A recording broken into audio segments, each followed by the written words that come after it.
Elle touche aussi bien les adultes que les enfants. Les caries dentaires prises en charge tardivement peut être fatales pour le patient. Mais comment reconnaître une carie dentaire? Quels sont les traitements? La réponse est avec notre chirurgien dentiste. Bonjour docteur. Bonjour Madame Yasmine. Alors docteur, concrètement, c'est quoi la carie dentaire? La carie dentaire, Yasmine, c'est une maladie infectieuse qui est causée par l'action des bactéries déjà présentes dans la bouche, dans la cavité buccale, sur le sucre que nous ingérons.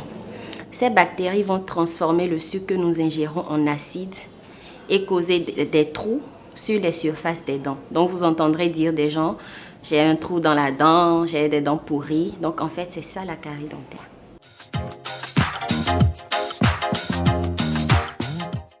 À présent, nous allons passer aux symptômes. Comment peut-on reconnaître qu'on a une carie dentaire?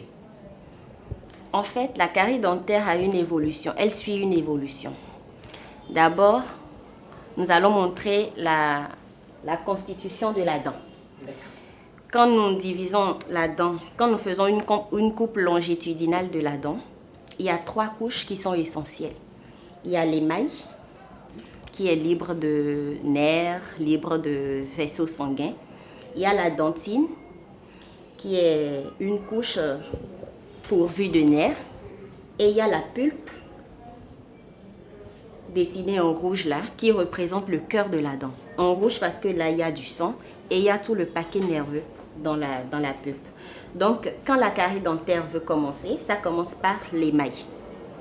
Ça fait le trou d'abord dans l'émail. J'ai dit tout à l'heure que l'émail ne contenait pas de nerfs. Donc là, on ne sent aucune douleur. Ça ne fait pas mal. Donc c'est seulement quand vous allez voir le dentiste et qu'il fait un examen qu'il peut voir le début d'une carie. Maintenant, quand ça passe cette étape et que vous n'allez pas voir le dentiste, ça attaque la dentine. Que j'ai dit tout à l'heure qu'elle était pourvue d'un peu de nerfs. Donc quand elle est dans la dentine, là on sent une légère douleur. On sent parfois des douleurs au froid, au chaud ou à l'acide. Ou quand vous inspirez de l'air, comme ça, vous pouvez aussi sentir une légère douleur. Là, il faut déjà aller voir le dentiste pour qu'il fasse le traitement adéquat. Mais si ce n'est pas le cas et que vous gardez la dent comme ça, l'infection va toujours évoluer et attaquer cette fois-ci la pulpe que j'ai dit tout à l'heure qu'elle représentait le cœur de la dent. Et là, quand elle attaque la pulpe, la douleur, elle est presque insupportable. Parfois, à 2 heures du matin, vous vous réveillez et puis vous sentez que vous ne pouvez pas dormir. C'est surtout à cause de la position couchée que la douleur, elle est atroce. Malgré cela, il y a des malades qui ne vont pas voir le dentiste et qui se contentent des remèdes de maison. Donc, l'infection va continuer. Vous allez voir là en bas un abcès. C'est là vous voyez des gens avec un visage un peu enflé. Tout ça, c'est des complications de la carie dentaire. Et c'est le moment pour nous d'aborder les traitements de la carie dentaire.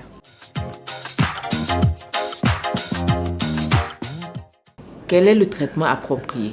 Selon l'étape où se trouve la carie dentaire, il peut faire le traitement. Dans ce cas-ci, par exemple, nous avons une carie un peu avancée. Il faut faire d'abord un traitement qu'on appelle traitement endodontique avant de passer à l'étape de la restauration. Et pour restaurer, qu'est-ce qu'on fait? Il faut juste nettoyer. Il faut nettoyer comme ceci. Et quand c'est bien propre, on nettoie. Et puis, on a différents matériels biocompatibles. Il y a l'amalgame, il y a le composite. Et avec ça, maintenant, on remplit le trou et on restaure la forme initiale de la dent.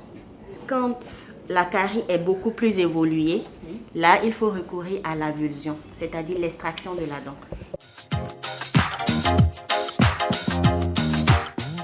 Comment faire pour éviter la carie dentaire? Le remède le plus simple et le plus efficace, c'est le brossage des dents.